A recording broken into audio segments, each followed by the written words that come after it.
அட்டகாசங்கள். கடந்த 3 நாட்களாக 10க்கும் மேற்பட்ட காட்டு யானைகள் மேற்கு தொடர்ச்சி மலைத்தொடரை ஒட்டிய கோவையை அடுத்த கிராமப்புறங்களில் நுழைந்து மக்களை அச்சுறுத்தி வந்தன. யானைகளினால் பல்வேறு தொல்லைகளுக்கு ஆளாகினர் அப்பகுதி மக்கள்.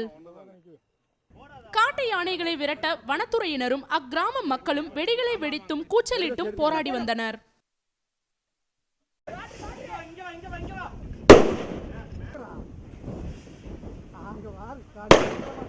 கண்டுக்கவே மாட்டேங்குது.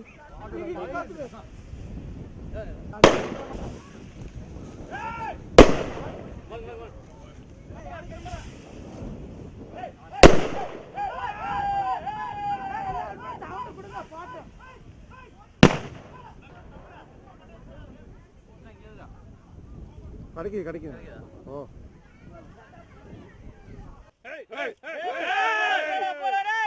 இதையடுத்து வனத்துறையினர் கும்கி யானைகளை கொண்டு யானைகளை காட்டுக்குள் விரட்டியுள்ளனர்.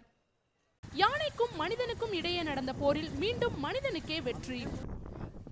கோவையிலிருந்து ரெட் பிக்ஸ் செய்திக்குழுவுடன் ஷாலினி நியூட்டன்.